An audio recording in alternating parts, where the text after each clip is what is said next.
There is something which is not much talked about, and that is the arising of spiritual ego, which I believe is one of the most destructive and devastating forms of ego. And this is something which I have witnessed within myself. When I started my spiritual journey, I had some experiences. And I thought that just because I had those experiences, perhaps there was something special about me, that there was something unique, and that the divinity chose me. But you see, this can become such a huge trap, because after that, I started reading scriptures. And the more you read, you get this impression that more knowledge you acquire, that somehow you're becoming much better than the others. So you keep reading, keep acquiring knowledge. You think, okay, let me read this scripture, that scripture, let me listen to this teacher, that teacher. And then somehow I'm spiritually evolving. That is the notion. And that sort of gives rise to an ego, where you start thinking that you've become somehow bigger than the other person. And at that time, I started teaching a few people, and those teaching were absolutely utopian. So there was this idea that you can do something, that you can practice a certain kind of sadhana, a practice which can give you everlasting bliss. So I would say things like that your true nature is Satchit Ananda, permanent bliss. And I said it in this manner, that somehow that this knowledge that you are the consciousness is going to put you above others, because that is the way I thought about myself, that somehow because I have this knowledge, I am above others, that there's something special about me. And then again, the life punches you in the gut, and then you know that you are nothing, you're absolutely nothing.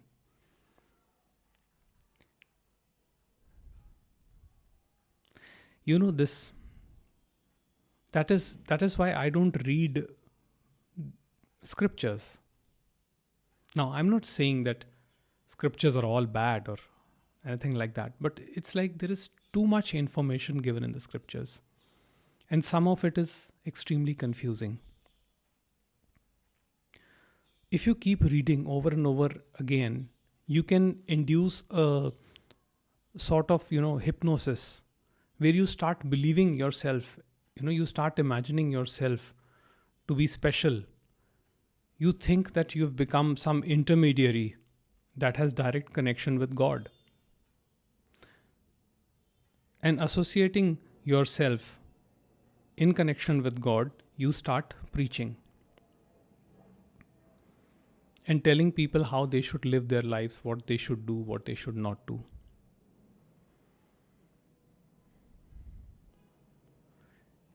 And then, as Jiddu Krishnamurti said, that the guru maintains the disciple and disciple sustains the guru.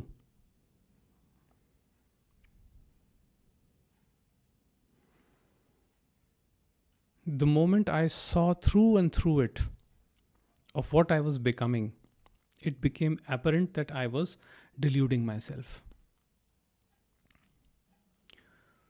That this was something which was quite toxic. Therefore, I don't think that there is any concept or any teaching that can put you above the forces of life, that can make you completely resilient to the forces of life. The forces of nature are too strong. They're too strong. And human being is a weak entity. Human being is a flawed entity. Human being lives with biases. Nobody is free from biases. We all have biases.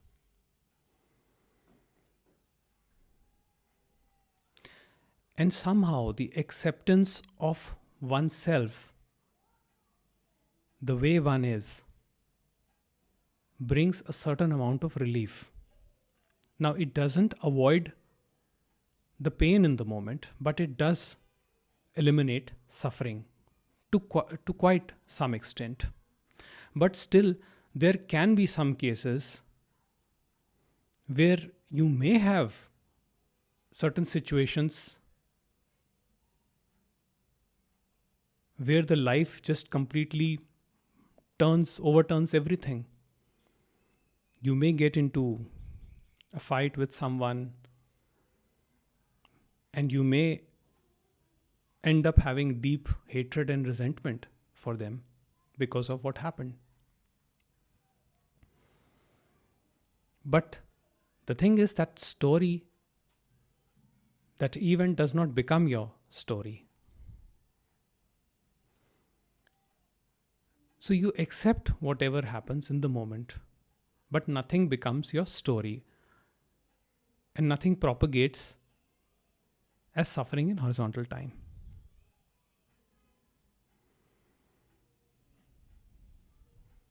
You see, these days there are a lot of people in the marketplace. We have sort of created this guru marketplace where there are people who are telling you how to live your life without knowing anything about you, just generally throwing information, whatever they know. Now, I don't get into the debate of what is pseudoscience or what is real science or what is this or what is that, because today the science as we know it might become pseudoscience in the future. But I know one thing, that your ability to critically think matters. And nobody can tell you how to live your life, because every human being is unique. Not special, but definitely unique. So the life as you have experienced through your filters is completely unique than how I have experienced life through my filters. Therefore, I cannot recommend a method, a technique to eliminate your problems. Only you will come up with your own unique method. My job is only to point you in the direction, and the direction is inwards. It does not mean that we don't take external help. Sometimes external help is also needed. But the real solution is self-knowledge.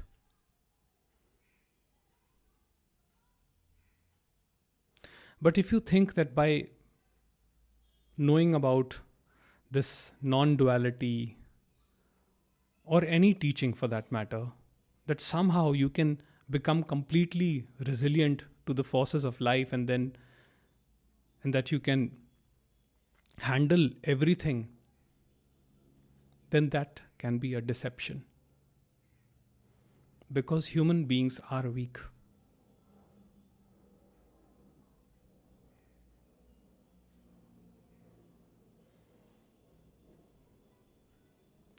You know why human beings are weak? I made a video a couple of days back where I said that you are not weak. And now I'm saying that you are weak. Why? Because you think that there is an agency within you that is somehow in charge of things around. When you view it from that perspective, this entity, me, is the most fragile entity. It is limited because it is brought about by a conceptual thought. But if you imagine, if you not imagine, if you see things from an absolute perspective, talking from an absolute perspective, I know we cannot talk from an absolute perspective, but let's just say, because that is all we can do with language. If you see from that perspective, you're not weak. I don't know if this makes sense. But the limited entity, the entitification me, cannot do anything to become, to overcome all afflictions that life brings. So life will bring pain and life will bring pleasure. All this entity can do is accept whatever life brings. And sometimes even that the entity cannot accept. Sometimes even that happens. But as you go deeper and deeper, what you realize is that this entity, me, is not as solid as it appears to be. This entity is always in search for the best method, for the best practice, for the best guru that can somehow give the perfect mantra or the perfect technique to eliminate all suffering.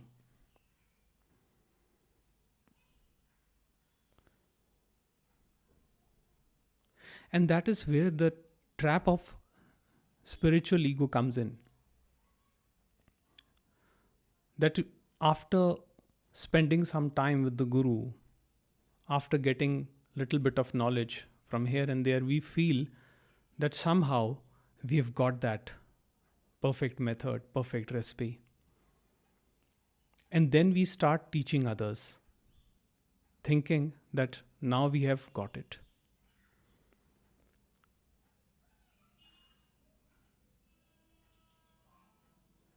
But if you see carefully, there are no problems, because any problem cannot stand isolated. The root of every problem is the conceptual thought me, the me that sees things with a biased perspective.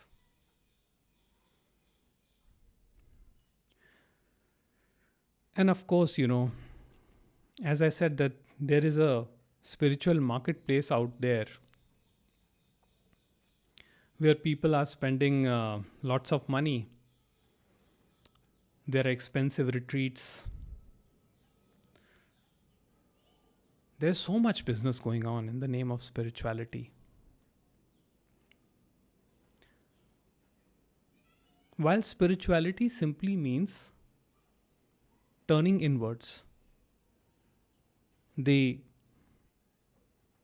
complete turn of the I thought to itself.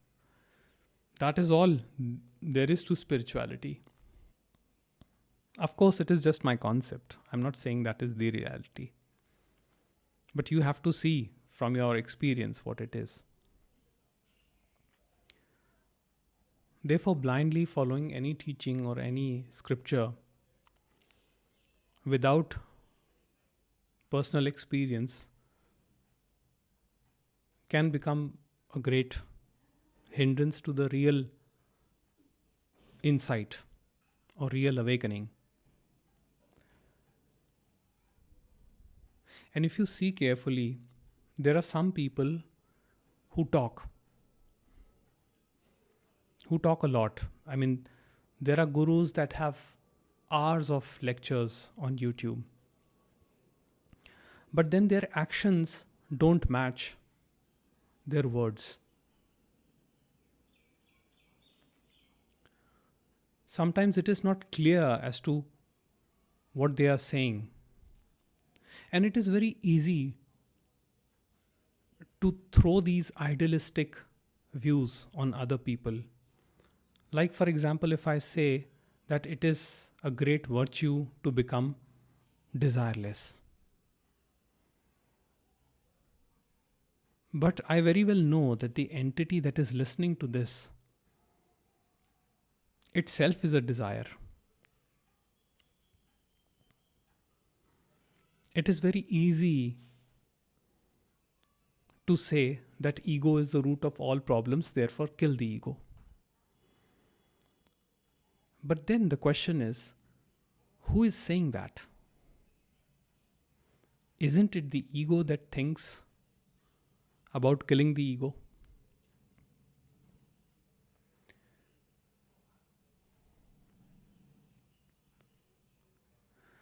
Now, a lot of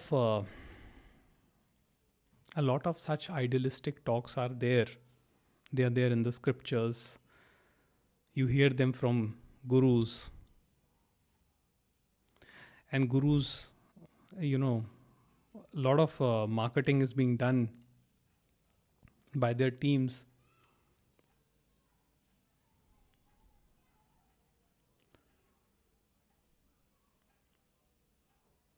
It is really surprising. But then again, as I said, that the ego's nature is blindness. Ego cannot see its own nature, what it's doing.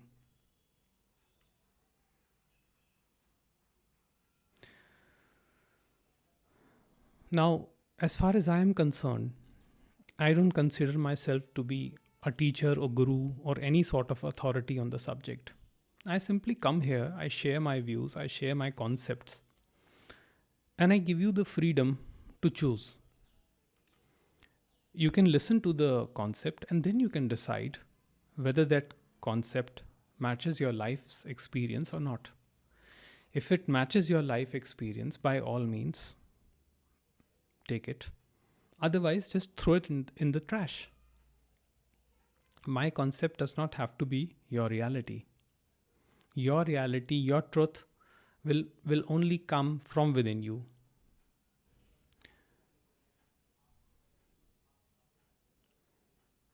But the problem is when we rely on a guru, it is okay to listen to masters, to teachers. I'm not saying that all masters and teachers are frauds. That is not the intention. That is not what I'm trying to say. All I'm saying is that what they are saying, investigate it. Don't abandon your critical thinking. Let it happen.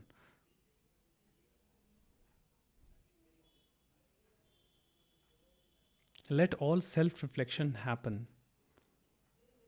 And match everything with your life's experience. And then you will notice that there will be no contradiction. It is the contradiction which creates pain.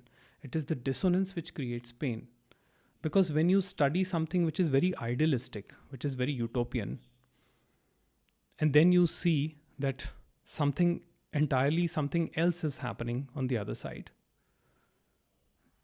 that, the tension between these two opposing forces, that creates suffering.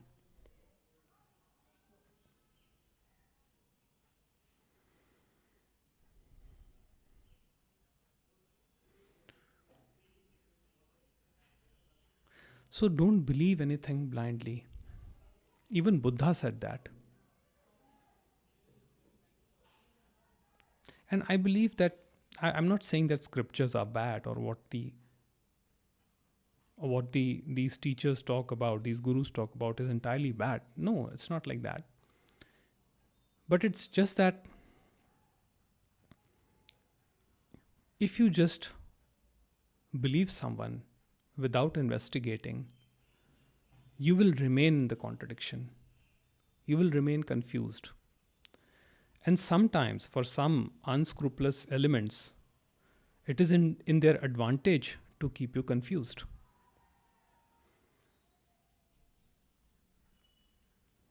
Because then you remain their disciple and somehow it serves them.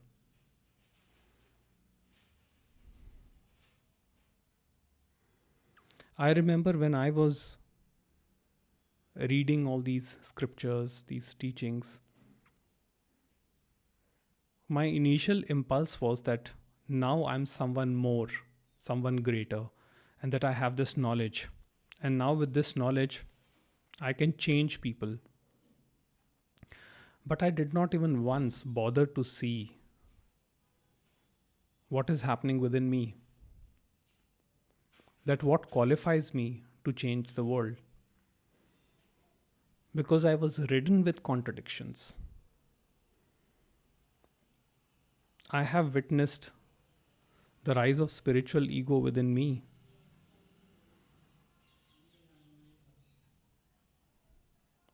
But yes, life threw me on the ground and it showed me my place, that this is what you are. And at some point, when this sense of identification or me got dissolved, it became quite apparent to me that the problems that we think are problems are actually not there.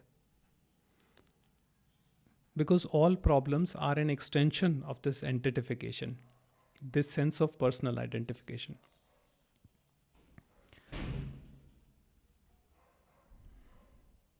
And once it is seen,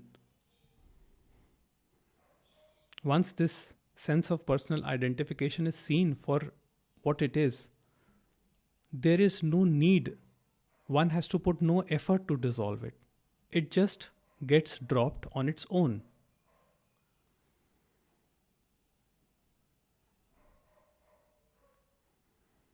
Because the more you try to dissolve your ego through effort, it is your ego only that thinks that.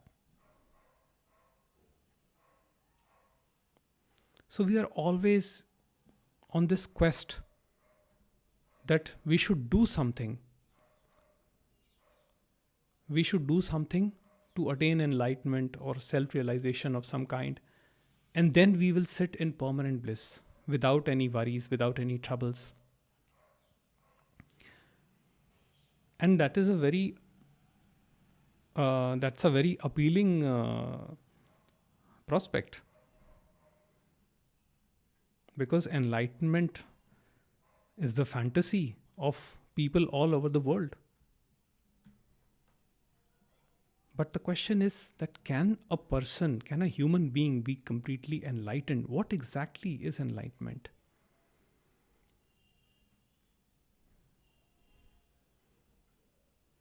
This word has never made sense to me.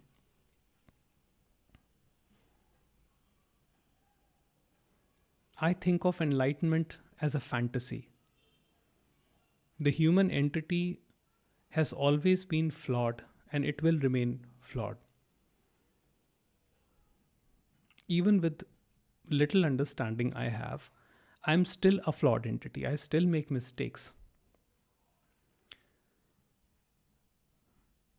And I deliberately say over and over again that I am not a guru. You know why? That's a strategy. It's because that gives me chance to own my mistakes. And when I own my mistakes, my conflict is gone. Even if a conflict comes up in the moment, it is gone.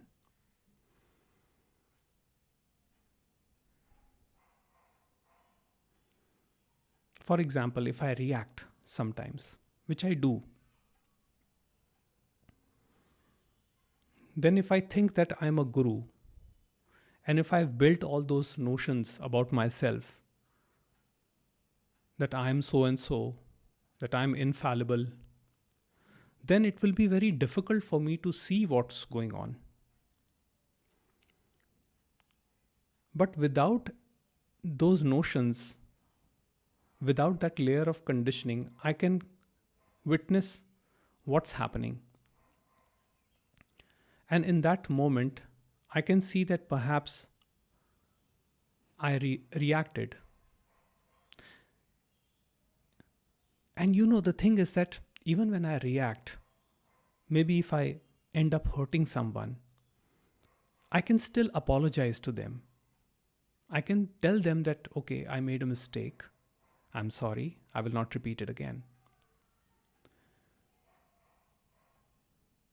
And then I'm simply free with it.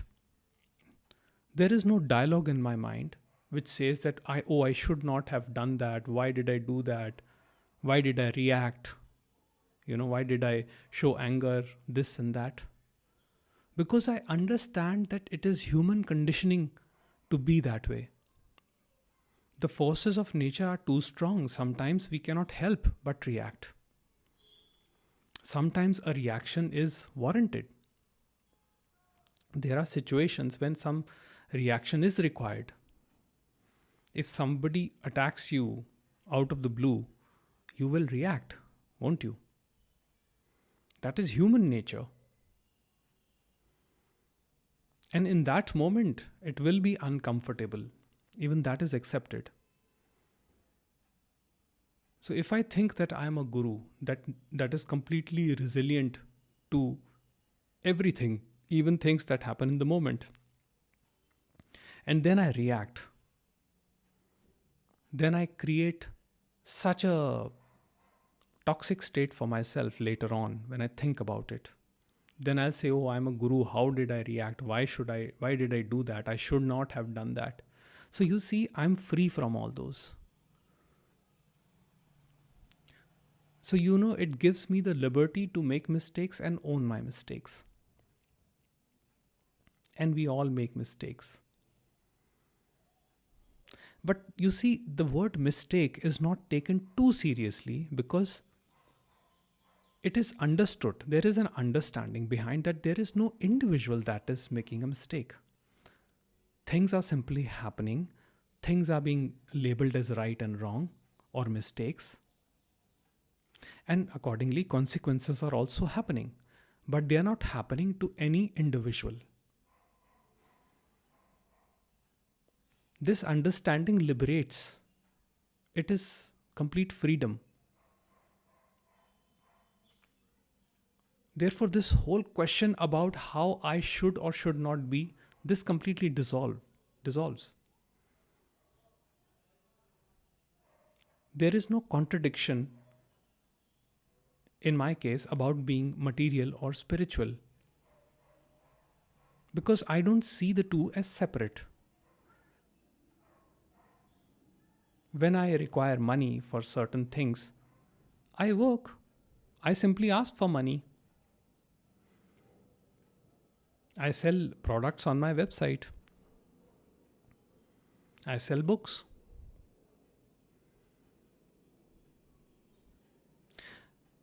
But I don't think that making money or making yourself comfortable in life is apart from spirituality. I think it's all a part of the same. And if you are brought up in a certain environment where you are accustomed to certain comforts, I don't see anything wrong in that.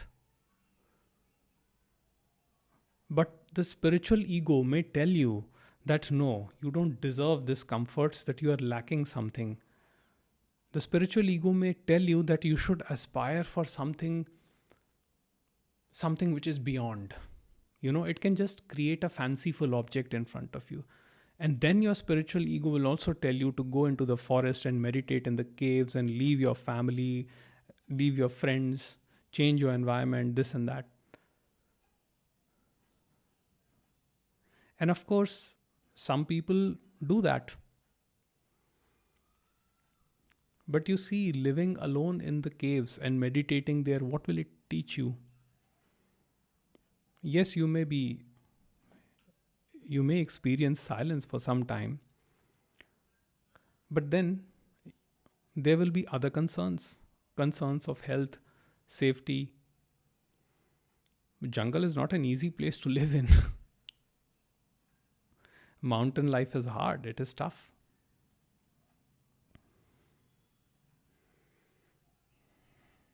You know this word vairagya. We don't understand the real meaning of it because we think that I have to do something to attain vairagya. Vairag means dispassion. Now, dispassion naturally comes from understanding, but dispassion is not about denying yourself basic needs. It's just that you live with a certain understanding. You accept what comes to you, you don't reject it. You don't think that you are above life or that there is something which can take you beyond life.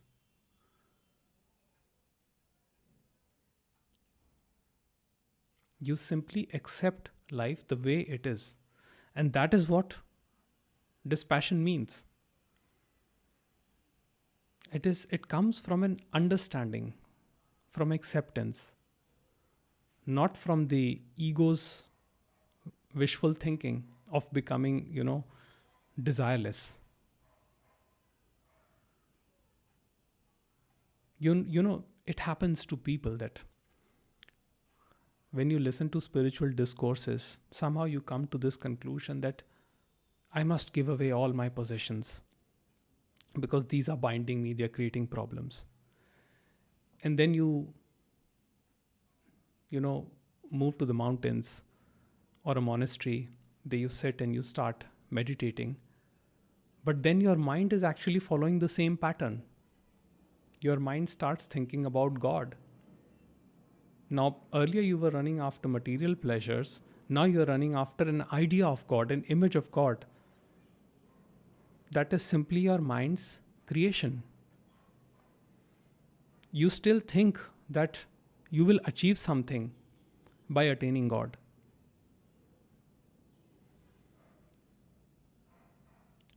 And people on the spiritual path have this tendency. There is something called spiritual bypassing. I'll talk about it in another video because this is already getting long.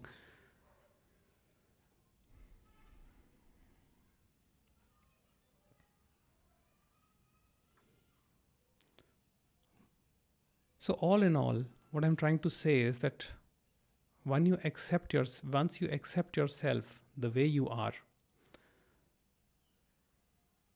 then there is never a need to change the other person.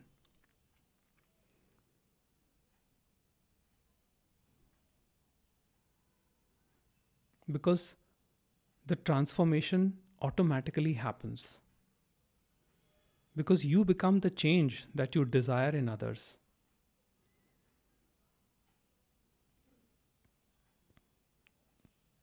And I think that's something wonderful. But the moment you think that it is your guru's, your teacher's job, you see, the problem is that we treat gurus like crutches. We think that guru will just hold my hand and, take me to the other side and give me some euphoric state, and then I will permanently sit in that blissful state. But that's not what the guru does.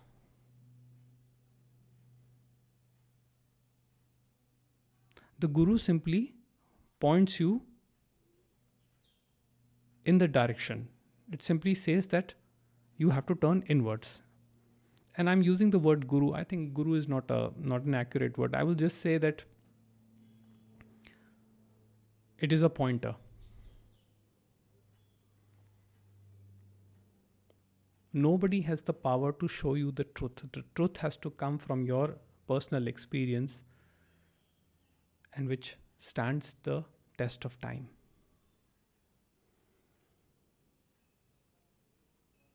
So don't come to an abrupt conclusion.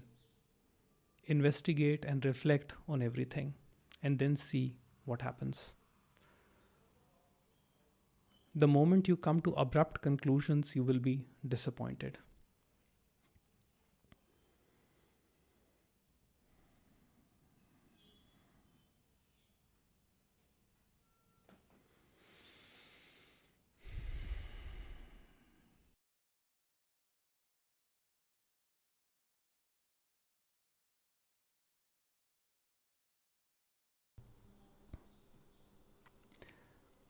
Let's talk about death. Okay, I know this is a morbid topic. We don't like talking about death. Of course, who wants to go in that area? But you see, I feel that this is something very essential. Because without questioning death, we cannot actually know what life is.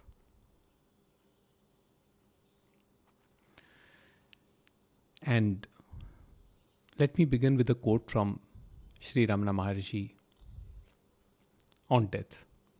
Let's see what he says. So he says, if a man considers that he is born, he cannot avoid the fear of death. Let him find out if he has been born or if the self has any birth. He will discover that the self always exists, that the body that is born resolves itself into the thought, and that the emergence of thought is the root of all mischief. Find from where thoughts emerge. Then you will be able to abide in the ever-present innermost self and be free from the idea of birth or the fear of death. So there's one thing here, that when Ramana Maharishi says man, that's a translation, and most probably he's identifying with his own gender, but in this case, what he means is he means to imply gender neutrality. So it's not about a man per se, like it can be both man and woman or any other gender. And the self that he refers to here is not the personal self, the sense of personal identification. By self here, which is the self which starts with the capital S, he refers to the source or the supreme reality. And now, if you see carefully, that we can feel that something came into existence. It's quite obvious that the body came into existence. Of course, the mind, as we know it, also came into existence. So anything that is acquired cannot last permanently. Whatever is acquired has to go. You know, a lot of people say that don't run after material wealth because you can't take it to heaven. Now, whether it is right or wrong to acquire material wealth or not, to run after it or not, that is not my concern. That I leave it to you. Different people are going to have different interpretation about it. Some people say that even if you can't take it to heaven, but still you can enjoy earthly pleasures here. If that is what you think pleasure is, then it's totally up to you. So we are not getting into that question. But the fact is that, of course, even the knowledge that is acquired is going to go away. But something remains. And the whole idea of spiritual inquiry is to investigate into that. what is it that remains? And of course, from what I've seen, that thinking about this generally does not help, because thought always conforms to a pattern.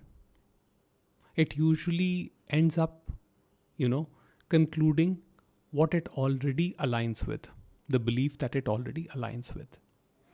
So if you have been conditioned to believe in afterlife or concept of seven heavens or seven hells, whatever it may be, then your thought process is going to work in that manner. So what you will imagine is that there is an entity that dies, the physical body dies, but there is something that survives, and that goes on to different heavens, and then there is different learning mechanisms, different learning in different realms, and so on. And maybe that is true. We really don't know.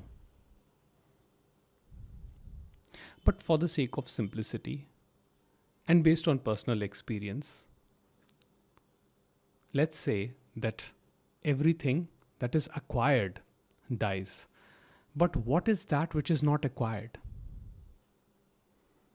That was always there. And of course, memory cannot help in that, because memory is not very reliable, you see. You can't recall what you had for lunch a couple of days back. So how can you rely on memory when it comes to the time of your birth or what was there before birth? You see, we experience a sort of death every day when we go into deep sleep. That is one free sample that God, or call it universe, whatever you like, provides us, the consciousness. I think consciousness is a better word than God.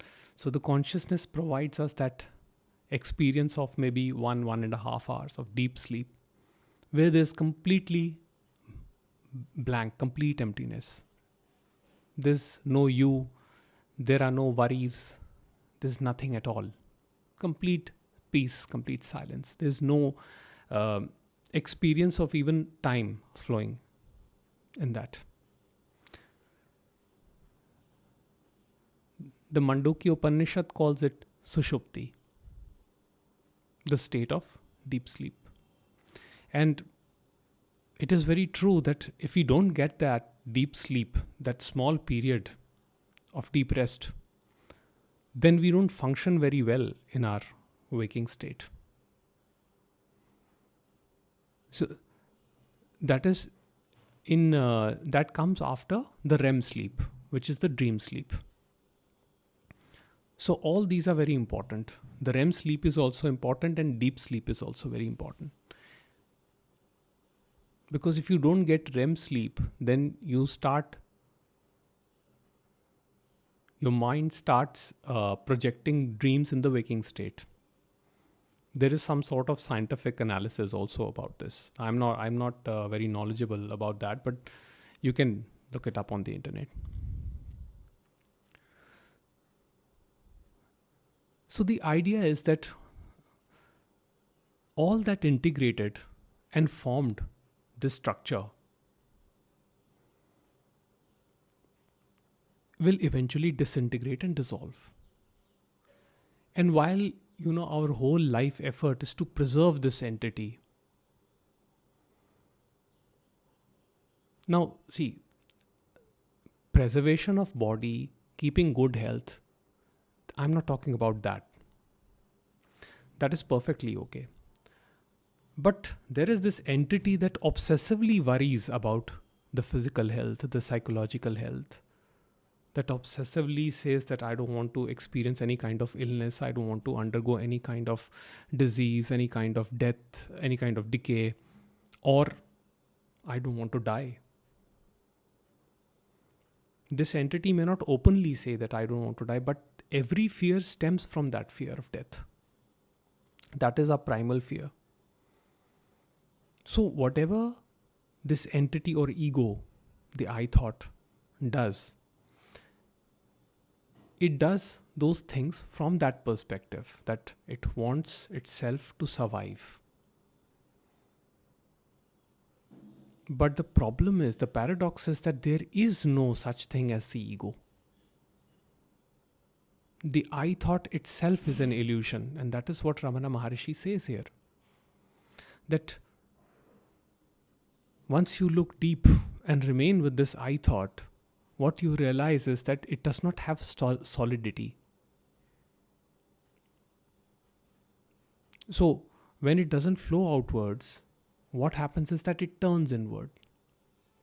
And when it turns inwards, something very amazing happens. Now this is again a bit conceptual, but it's not exactly the way it is, but I can't explain better than this. Something which was in the foreground, something which was in the background comes into the foreground. Something which cannot be described other than the pure awareness. And the sense of I thought, the sense of I or me, which was in the foreground, it goes back into the background. So after this shift in perception, there is a very different quality to this I thought. It still operates, it still comes up in daily living, but there is a very different quality to it. The actions then come from intelligence. They are spontaneous. Of course, there is no distinction, so as to speak, between the I thought and the pure awareness, because all there is pure awareness, and that is what Ramana Maharishi here calls the self, with the capital S. So he says that this I thought is the root of all mischief. This phantom entity, the I thought, which propagates as me in the horizontal time, is actually the bane of our existence. The me is the thinking mind that brings about suffering in horizontal time. And once this me dissolves,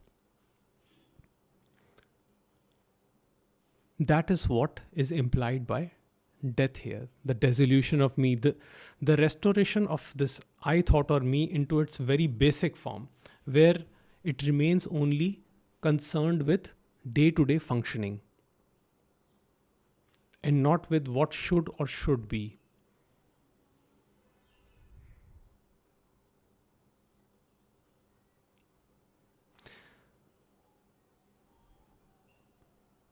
So the disintegration is only of that which integrated. But that which was unborn cannot die. And I think I will conclude with another quote from Ramana Maharishi, where he says, "The state of liberated being can be reached out only by dying. But this dying does not consist in destruction of the body. One should understand that true death is the extinction of the ideas I and mine." You see, the entire flow of this personal entity me is based on the ego structures of I, me, and mine. My story, what happened to me, what will happen to me. This is mine, that is not mine. I want this, I don't want that. Our whole life is based on these common structures. And this is what creates suffering in life, because it brings up ideas like things should be a particular way, the way I like them, the way I want them. They should not happen the way I don't want them. So if you carefully examine, all your life has been happening within these structures, the ego structures. And once the nature of this I thought is understood, it dies its most natural death. And the paradox is that it does not require any effort to realize this. Of course, one may put effort as a part of seeking, but eventually the I dies when the futility of effortless, when the futility of effort is seen, when the futility of thought is seen. You cannot think and kill the I thought, because thinking and I thought is the same. The I thought is the root of all thinking, according to Ramana Maharshi. So when the I thought is subdued, it's dissolved, and it's maintained into its very basic form, then what happens? This thinking may still arise, the sensations may still arise, but then there is nothing to propagate that into horizontal time. Therefore, the pain in the moment does not become suffering. The pain in the moment may still happen.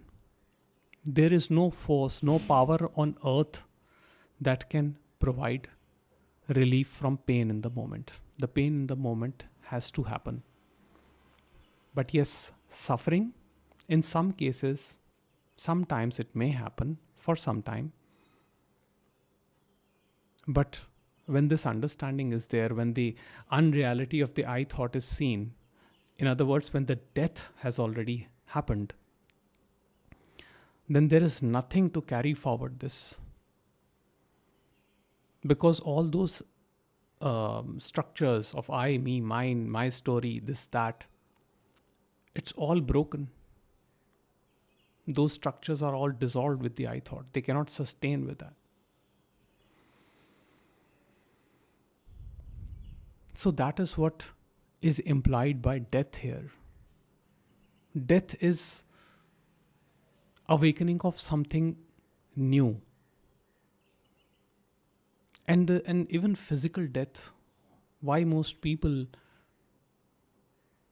are afraid of physical death is because they are not scared of the unknown, what is out there. They're scared of what they're going to leave behind. All the attachments, all the things that they have acquired, everything has to be left behind. All the knowledge, all the experiences, all sensations, everything. And that is what this ego or the I thought fears, because the I thought's nature is binding. Its nature is to bind and cling. Whereas the eternal self, it never binds, it never clings. It is simply the way it is. It does not discriminate. The I thought discriminates. So it clings on to concepts.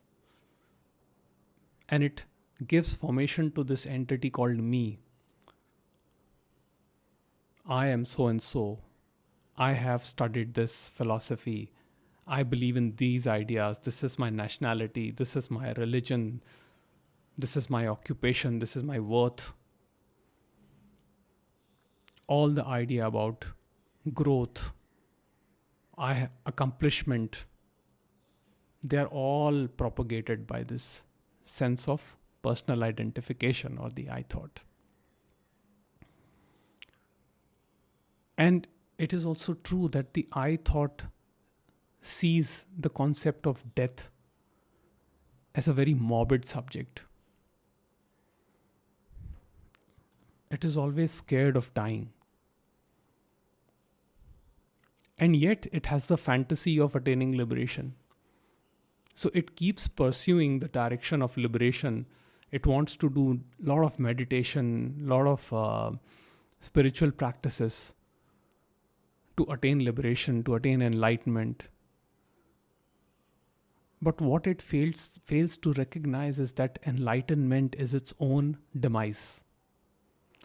Enlightenment is its own dissolution. That is why ego is called unconsciousness, because it cannot see that. But when this ego is seen for the illusion it is, then it has already died its natural death. The organism, of course, is a formation, so it lives its course and finishes. It comes from nature, it goes back into the nature. But this fear of a future death, the fear of suffering and all that starts to vanish. Because the reality, it's seen in the moment. It's seen that it is just here and now. There is no reality apart from here and now. And the self, the Ramana Maharishi, the self that he talks about is just here and now. It is in this very moment.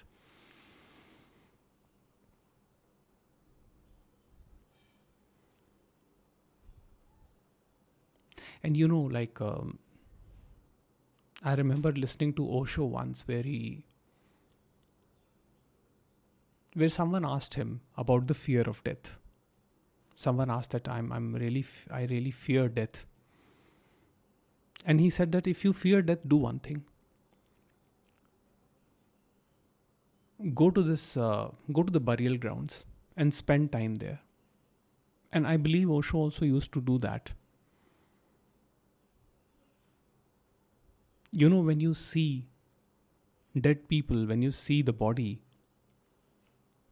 dead bodies, and especially in Hindu culture, they burn the bodies, and it is, you get to see that thing, that everything eventually disintegrates. Once the life force, the essence from the body is gone, it's not the same anymore. You get to realize that. You get to realize the transitory nature of life. Of course, we don't want to go to the burial grounds, but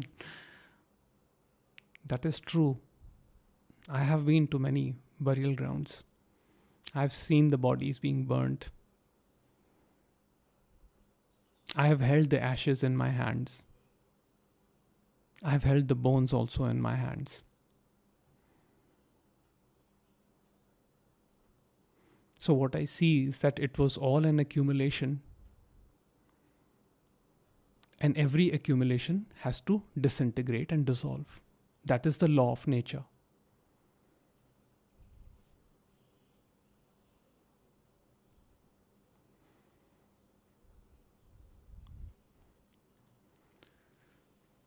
The fear of death is the fear that comes from the existence of this I thought, believing in the existence of this I thought. Otherwise, there is nothing to die, because there was nothing that was born.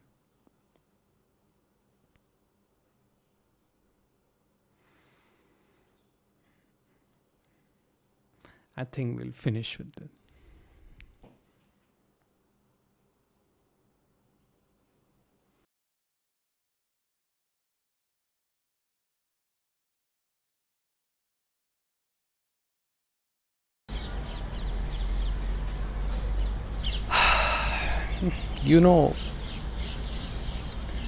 There was a point in my life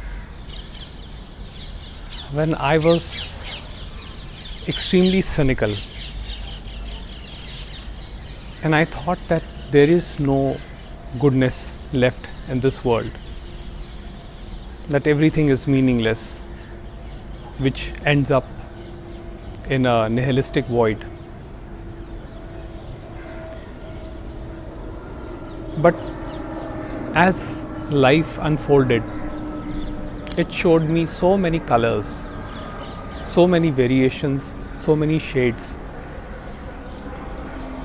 that I could only come to one conclusion, that if you let things be the way they are, there is so much beauty, so much goodness in life. It's only when we create these thoughts that life should go according to my ideas, my vision, according to what I want, that somehow life should revolve around me, that is when we experience pain and suffering. And while pain is inevitable, suffering is not. Because pain only happens in the moment, whereas suffering is the thinking mind, it's the horizontal flow of thought in time. And all this confusion, this doubt, lack of trust, all of this affects our relationship with others. What is life? Life is relationship and action. Action that is not born out of the thinking mind, but action that comes from the heart. So you see, don't be naive, but don't be cynical as well. Life is never going to be like that. Everybody will always be good to you, and that you will never have that nobody will break your heart. No, people will disappoint you. People will cheat you. All of those things will happen. But still, if you extend your hand, that is how you can feel the true love. If you still extend your hand, if you still extend your love with courage. Now, it is not to say that you allow people to treat you poorly. It is not that you become a doormat or that you allow people to push your buttons unnecessarily. That's not what I'm saying. What I'm saying is, don't be scared to take the first step and reach out to people. Don't be scared that people will betray you. And if you observe your life, overall the life has been a beautiful experience. It is only your thinking that makes it unbearable. The moments of discomfort have been there, I accept that, but they have been few as compared to the moments of peace, the moments of joy, the moments of love that we share with our loved ones, with our families, with our friends. Yes, we are not perfect. Human beings are not designed to be perfect. And if you accept that people are what their conditioning has made them, then you will never be scared of reaching out to people, extending love and support when they need it. And you get twofolds in return. The love that you give, you get it back twofolds, threefolds. The fulfillment that comes out of a true sense of service towards the other, that's unmatched, unparalleled to any happiness. No matter how much money you have with you, no matter how big is your bank balance, how many fancy cars you have, in the end, what is your relationship with the world? How do you see this world? Look at the sky behind me. Isn't it beautiful? Hear the sound of these birds, these chirping sounds. Now I'm in New Delhi. There is construction noise around. There is noise of the planes flying after every couple of minutes. There is traffic outside. But here I am, and I'm choosing to focus on this. on this beautiful sky, on the chirping of these birds. So it is our attitude that defines the quality of our life, not our beliefs, ideologies, or what we read in the books. But this live experience that is here and now, this defines our quality of life. Now examine this for yourself. What is your quality of life? Have you shut yourself indoors and you believe that the world is a horrible place, that the world is unkind, bad, because you hear all those stories on social media, on the TV channels and all those places?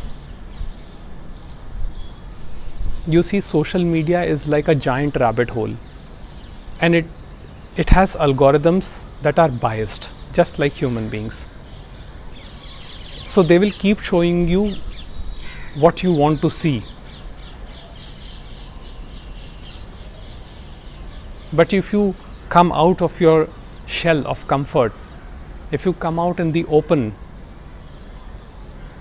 you see you are already free. There is this beautiful sky. Even in one of the most polluted cities in the world, I'm standing here, I say, this is the beautiful sky. Look at the birds around.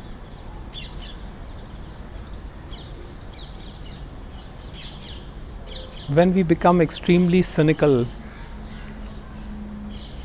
full of hatred, full of resentment, all we do is that we create pain, psychological pain, and pain that radiates in our physical body and manifests as chronic pain.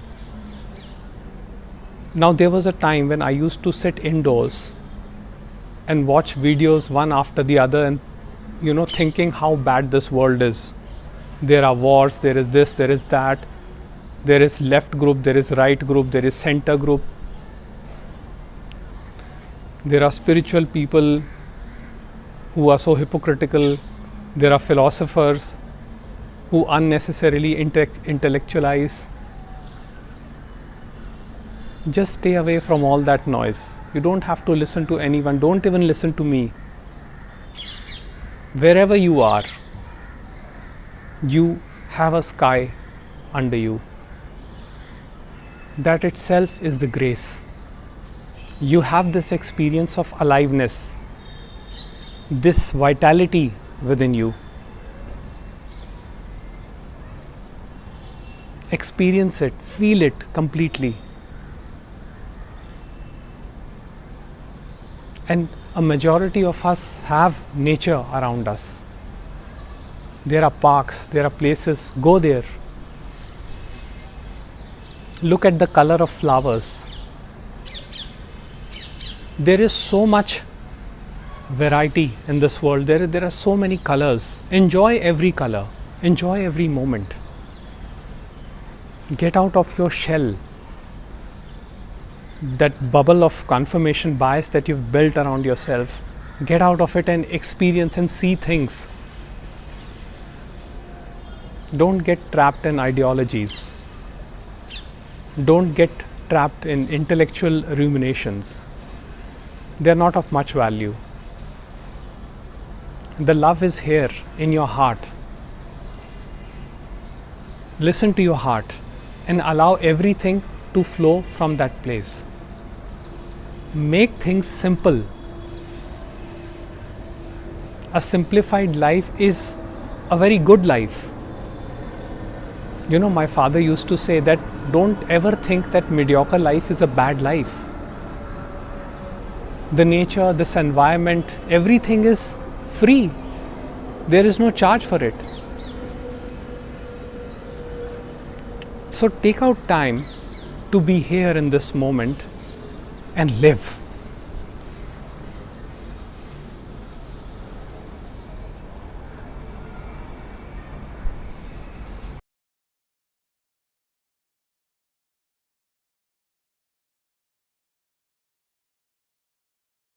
This was basically an announcement, and I apologize that I informed you last moment.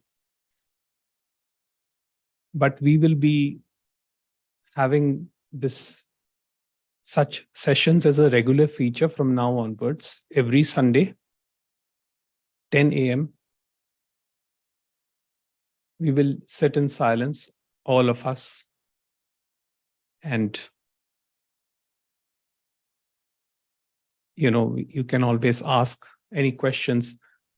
I also suggest that you share your experiences in addition to asking questions, because it's okay to ask questions, but sharing is a much more powerful way to express oneself. And it also has a deep impact on other people. When you share something from your life, then that is also very powerful. So I urge all of you to share also. And you can join my newsletter to be informed about the weekend meets. And it will be held on Zoom, so we can have live interaction there as well.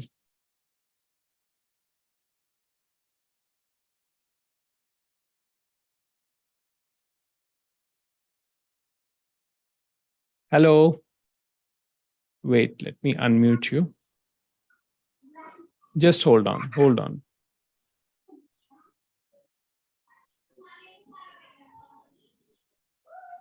Yes. Can you hear me now? Yes, sir. Yes. Shravanti, right? Okay, Shravanti. Wait, hold on.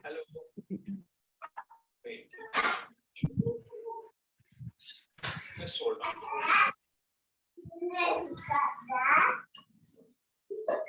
So, tell me, Shravanti, how are you? I'm fine. Actually, I have this ability to observe, but sometimes yesterday I was so much uncomfortable and I can't. It's a feeling that I'm failing in this. When when I'm in sickness, I can observe that I have that ability to observe in sickness. Even someone is very angry in my area, I can observe them and I will not drawn to them. I will just be in my heart. But in some cases, I don't know what happened. That uncomfortable sensation, I want to get rid of that. That feeling arises so much yesterday that that feeling is okay, but I'm judging. I started to judge myself from them. Okay, first of all, it is very natural to have these kinds of feelings, right? We are all human beings and we all have gone through life, right? So it is, first of all, it is very natural to have these feelings of anger or sometimes reactivity also. And there is just this thing that the one that wants to get rid of the feeling is a part of the same movement. The one that is feeling, that is the feeling, and one that's want to get rid of the feeling, they're both the same.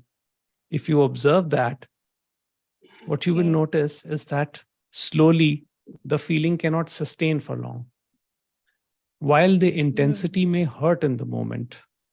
Now, as this message begins to go deep within oneself, that there is no doer of anyone, there is no individual doer,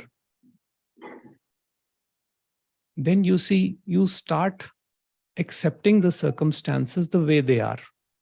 Of course, it is not easy, it is tough, it is challenging. But then fighting the situation again creates more pain. Now, if there is a situation where you need to take an action to safeguard yourself, that is a different thing, right? You have every right to your peace of mind. There is nobody that should disrupt your peace of mind, right? So you have the ability to make a decision on that. What decision you will make, that depends on you, your attitude towards life, right? So whether you will disconnect, right, or you will stay, or you will, whatever you will do, that will be determined for you by your circumstances. But when this knowledge is complete, that there is no individual doer of anybody, every human being on this planet undergoes conditioning and genetics, and both of these factors are not in our control.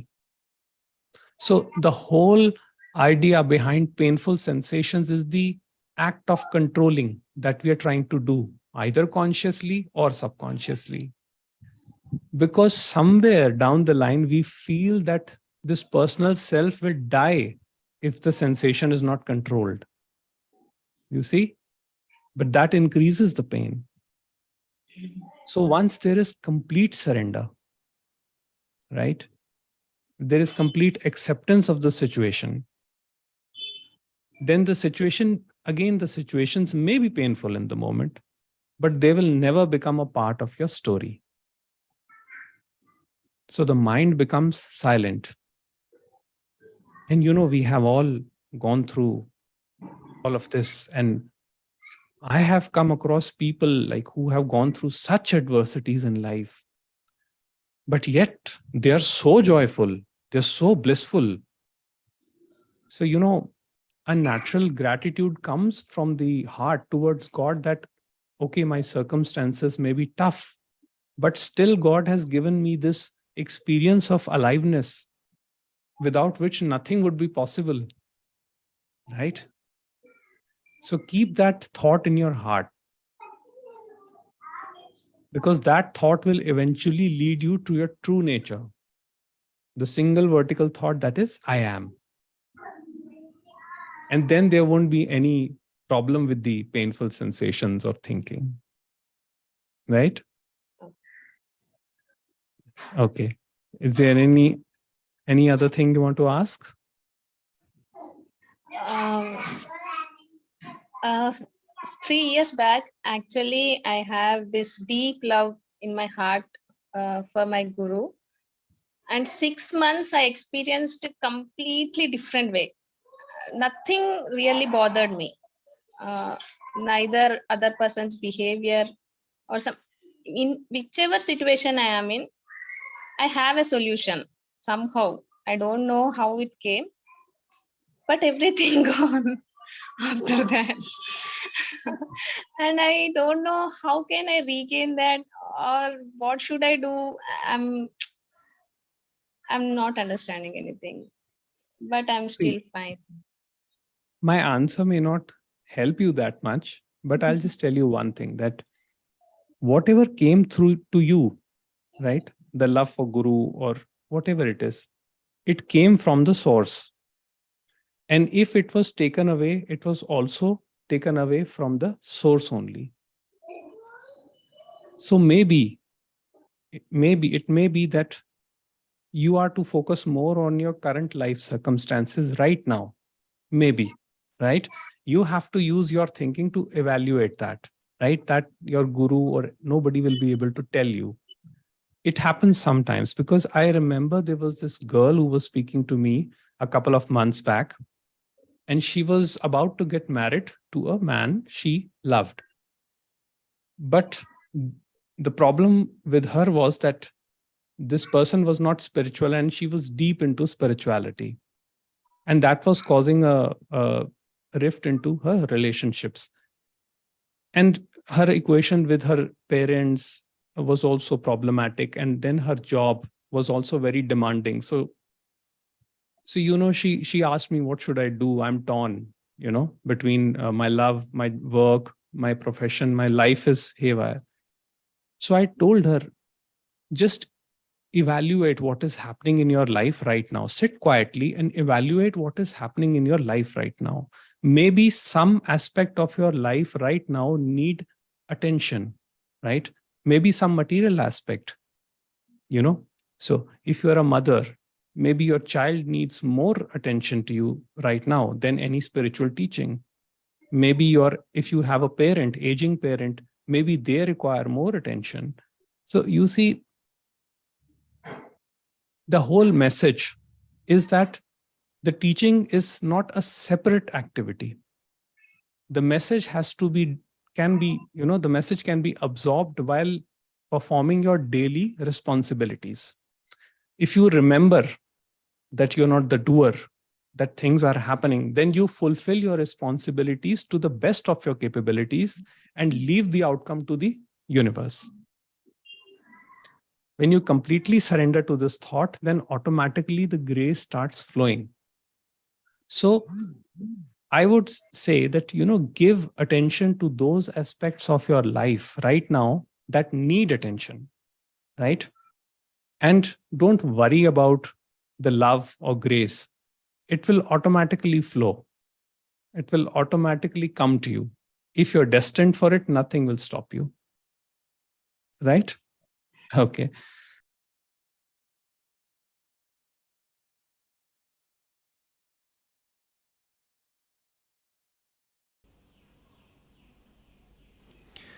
There is this quote by Sri Ramana Maharishi.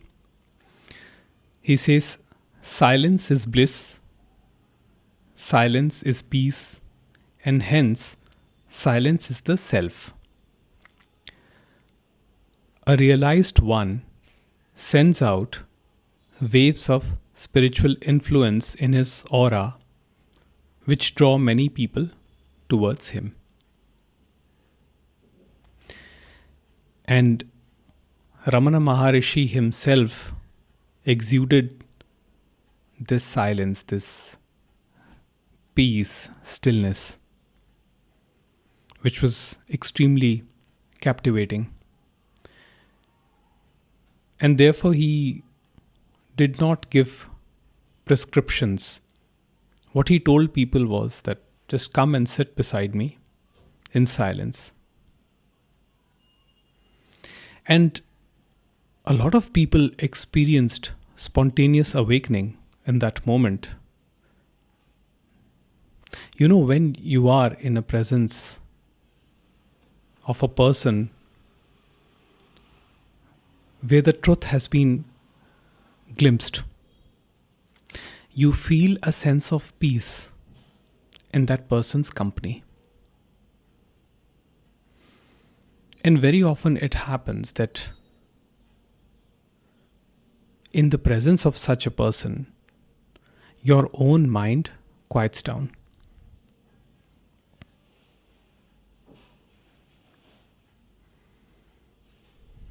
The thing is that most of us do not understand this concept of silence, what it means. Ramana Maharishi says silence is the self.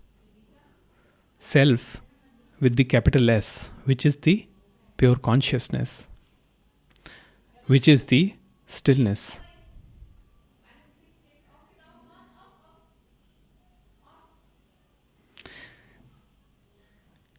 Now, when speaking about silence, we are not talking about not saying words. It's about the silence, which is our essence. And most people think that it is the mind that is to be silenced through some practice. But you see, mind can never be silent because we identify mind as the movement. It is the heart that is the place of silence. So, what happens in self-realization is that the mind melts into the heart, and that heart space has tremendous vitality, tremendous energy, the energy of calm, peace, stillness, harmony, and oneness with nature. It is constantly communicating with you.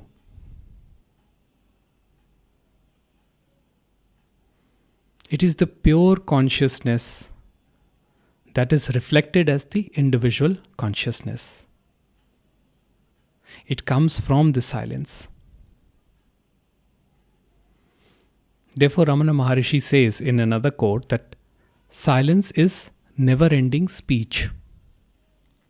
In silence, one is in intimate contact with the surroundings. Language is only a medium for communicating one's thoughts to another. Silence is ever speaking. And you know what happens is that when the mind becomes quiet, you open up to a space of love, of course, which is the space of heart. And in that, there is no thinking. So you're so rooted in the moment that you transcend your individuality and merge with everything that is around you. Now, while you see separation in appearances, right? We don't say that I am the tree or I am the mountain. But you do recognize that the essence behind everything is the same. That recognition, it does not come up as thinking. That recognition comes up as a sweet feeling of love, unconditional love.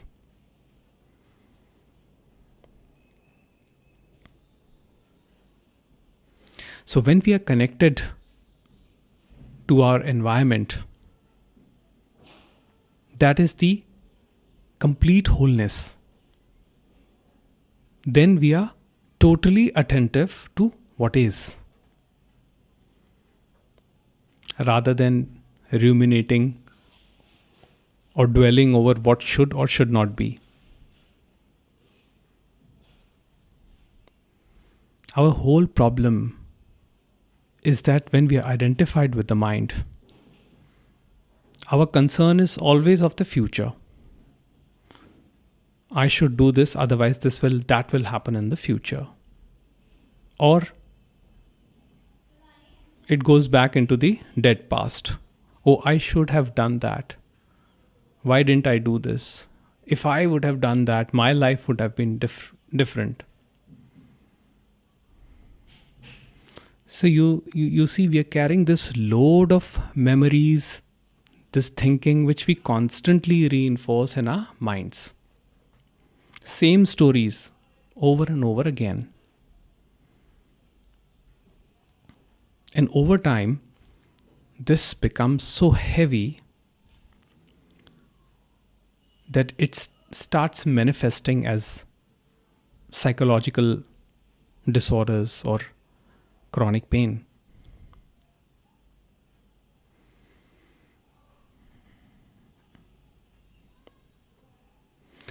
But when the mind melts into the heart, one experiences an expansion. Sometimes it is so overwhelming. Whenever I've experienced that expansion, I had tears in my eyes. The thing is that wholeness is made up of so much love. It is just flowing with love. But here we identified with the limited mind, with the limited body, always operating in the default defensive mode. We don't see that love. We don't experience that love. So, we are always trying to find hacks. We are trying to find shortcuts in life.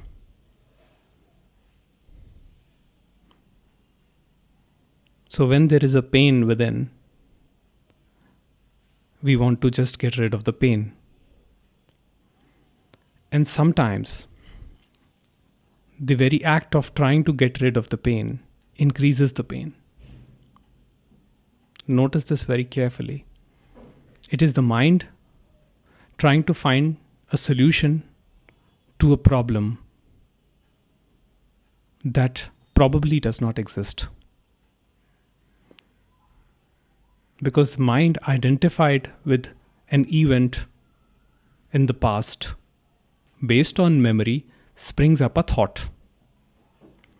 a thought that creates a fear. Now, sometimes to deal with that fear, if it is too overwhelming, the mind creates a diversion. Or I would say that the body creates a diversion, the brain creates a diversion. So sometimes, in order not to feel the emotion, the troubling event, that memory, it creates pain in the body. It can either be pain or it can be a panic attack. But if one is present to it, which by the way is not an easy task, it is difficult when it is happening. But if one offers no resistance, if one is completely present with what is, then no feeling, no sensation gets carried forward in time. So eventually it drops away. And it is realized that the reality is not the feeling, the reality is not the sensation. It is the background awareness, this eternal consciousness that is ever present. That is the ultimate reality. And as one experiences more and more presence, more and more silence, the identifications with the illusions begin dissolving. It is not that we have to do anything about it. Now, this is the confusion, that most people think that we have to control the mind to be in the place of silence. That's why many people, when they sit for meditation, they try to block the thoughts. But that creates more problem, because then, thoughts come up with more force. We are not to block anything. We are just to feel everything completely. And yes, sometimes it is challenging, it is difficult. But the more you sit in silence, the more you allow yourself to feel, you get to see the illusoriness of that content. So automatically your attachment to those thoughts, feelings, sensations, those ideas, those beliefs, it begins to loosen. And then when you operate in your daily living, you're always mindful of your thoughts, of your sensations. So one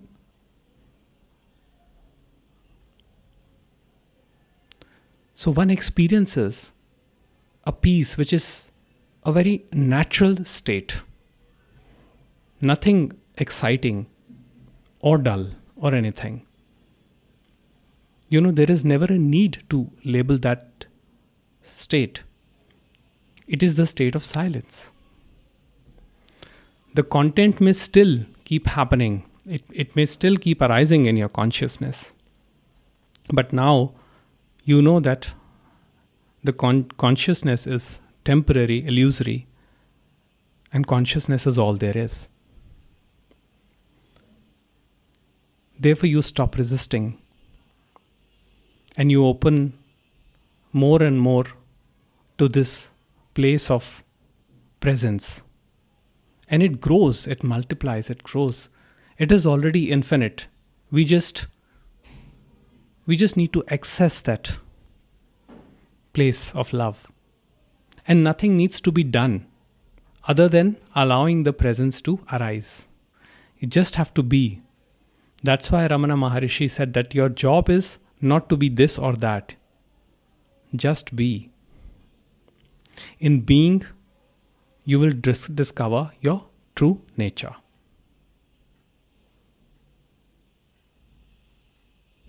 So, I can keep going on and on about silence, but it won't help.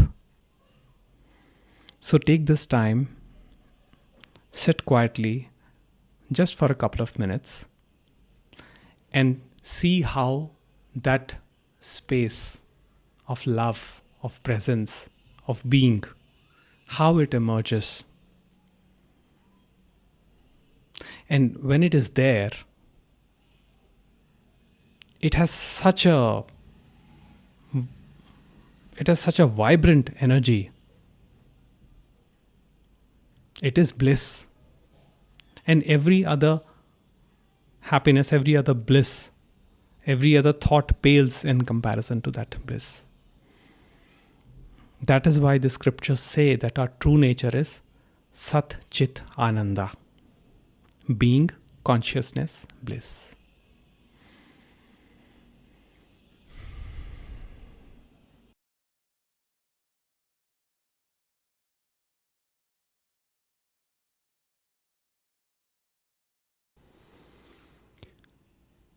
Your true nature is effortless.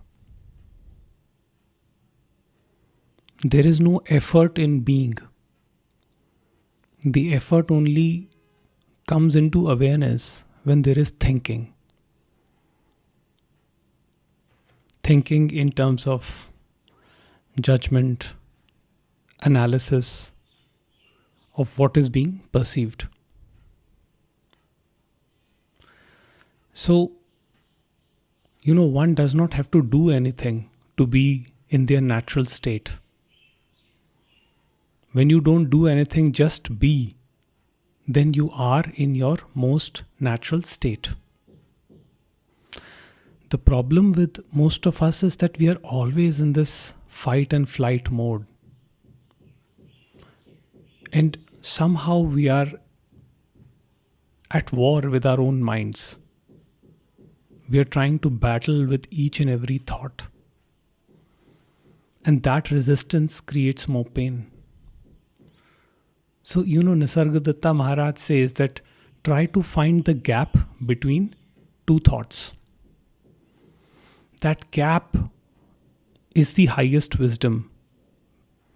It's a very small, minute gap where one thought ends and another begins.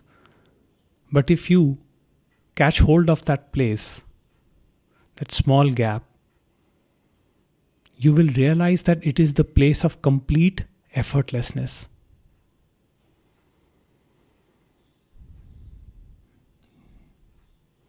Like Nisargadatta Maharaj says that, when you are walking on the road, you don't pick fights with people who are coming from the opposite direction. In a crowded street, you just find your way through. So you're not looking at the thoughts. You're just finding your way through these thoughts. And he says that when you refuse to play the game, you're out of the game. It's only when you get involved that you get sucked into the world. Now, most of us are very quick to conclude that, we get sucked into the world. Of course, that happens in the moment, but then you're out of it. But what happens with most of us is that we keep on reimagining the same things over and over again. And then we create imaginary projections in the future based on what happened. That is where most of our suffering lies. And remember that a thought is an expenditure.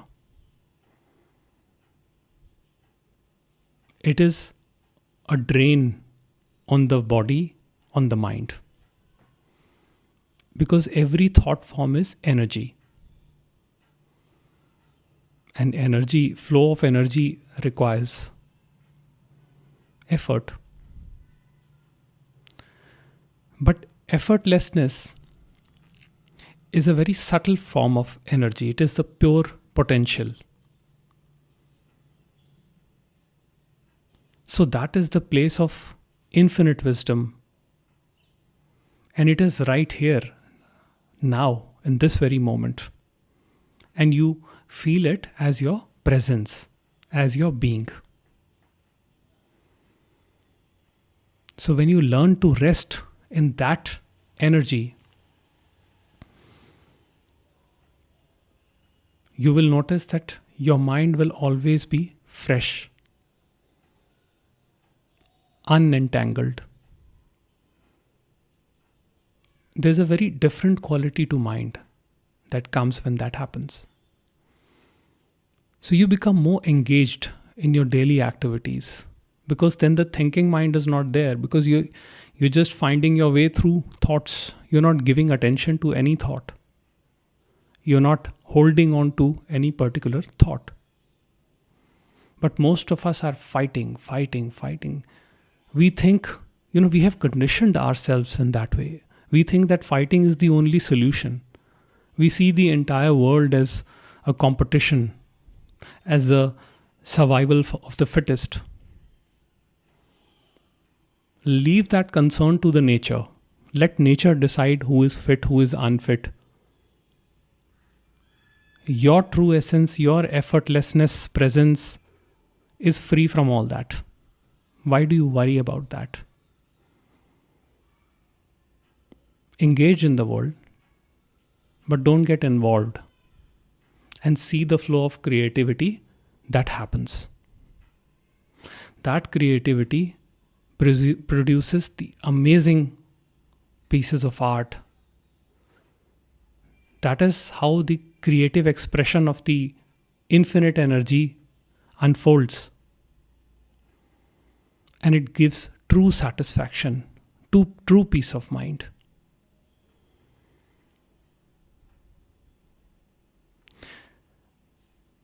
So realize this effortlessness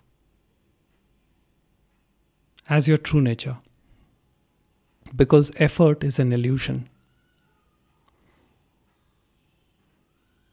You may achieve your goals through effort, but will it bring you true satisfaction, true joy, true happiness, abiding happiness? Investigate that. Has it happened so far?